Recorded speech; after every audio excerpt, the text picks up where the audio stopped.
My name is Chris Cameron. I'm a software engineer at Google working on Chrome. And today we're going to be talking about 2D Canvas's upcoming support for wide color gamut and high dynamic range. So first we're going to start looking at wide color gamut.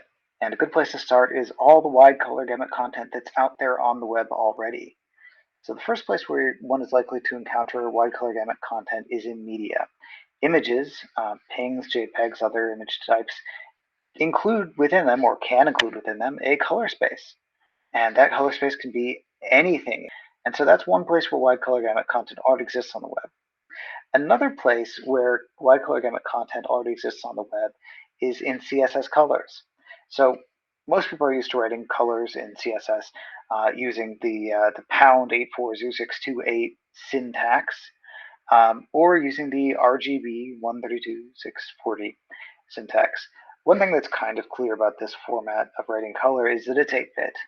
But one thing that people may not be aware of is that they're specifying an sRGB color. It's not in some nebulous color space.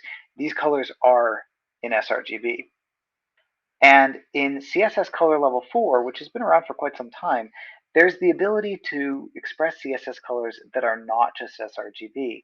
So CSS color level 4 introduces the snazzy syntax in these last two bullet points, where you say color and then a color space and then a bunch of floating point values. And one can say sRGB as the color space, or one can say display P3 as the color space. There are a number of other predefined color spaces that can be used. This is something that should be kept in mind because a lot of the color spaces that we're adding for Canvas are coming from this syntax here. So moving on to Canvas. What's the situation today? Well, Canvas, 2D Canvas as an API is color managed. And the bitmap that's created for the canvas, the output of the canvas, is de facto sRGB. Now, what do I mean by color managed? I mean that every input, everything that's drawn to a canvas has a color space associated with it. Oftentimes that color space is sRGB, but in the case of images or other things, it may not be.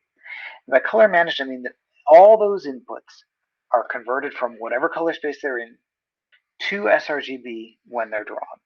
So as a concrete example, let's take this pseudocode where I have my canvas and I create a 2D context to draw into it. I have my display P3 image that I'm drawing, and I'm going to draw a CSS color. What happens today? Everything that doesn't fit in sRGB is just chopped off. So you can draw wide color gamut content to a canvas, but it's just going to be clipped to sRGB because Canvas is de facto sRGB. The big change coming to Canvas is that we can say we want that backing bitmap to be in something besides sRGB, like for instance display P3. And so this is the new syntax, and when you specify this, then all those colors that were getting clipped before are now going to appear as actual full display P3 colors.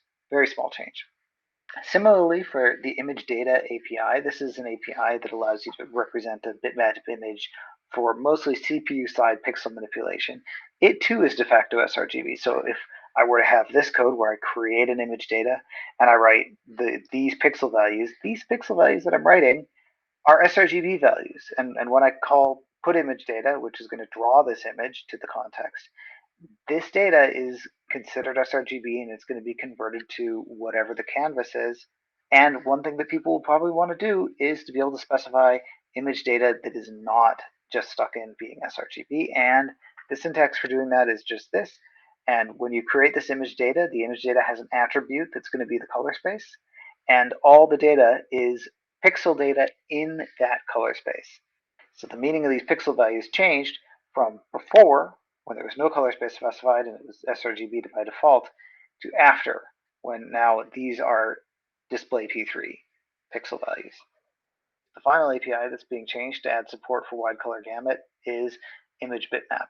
Now, image bitmap is used for efficient asynchronous bitmap representation. There are a number of different uses. I'm going to focus on WebGL just for a purpose of example. And it is de facto sRGB. In this example, I'm loading a blob, which is going to fetch data from this URL. Ordinarily, this would be done asynchronously. And then when I get that blob, I call create image bitmap to decode whatever that blob image was into a bitmap. And this is done asynchronously. And then finally, I have this bitmap data, and I pass it into TechImage2D to upload it to a texture. Well, the new parameter that's coming for image bitmap is a color space parameter where I can say, when you're decoding that blob, also convert it into the following color space. And because it's being done at decode time and being done asynchronously, it can be extra efficient to do here. And then this bitmap here will be whatever was in this image at this URL converted to display P3. So that's it for wide color gamut. That is pretty well baked and on its way out. Something that is more in progress is high dynamic range for 2D canvas. Now let's start where we did for wide color gamut and talk about where people encounter high dynamic range content, either on the web or elsewhere. So on the web, there's already support for HDR media, images or videos, and that content comes in either using hybrid log gamma as its transfer function, as its color space. I'm going to abuse the terminology a bit, or PQ, perceptual quantizer, and it's usually 10 bits per pixel. Meanwhile, video games, or things doing physically based rendering, have been using extended linear sRGB for a long time, and they use 16-bit floating point.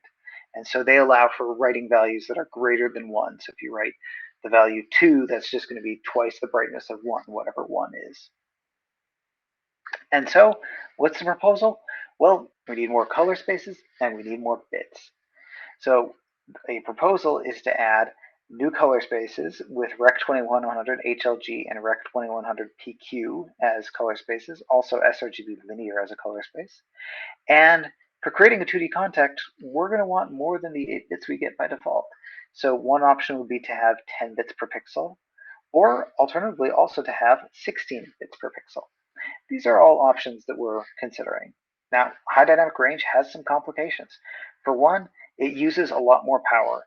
You have more colors, more power, more bits. You don't want to use it unless you really need it.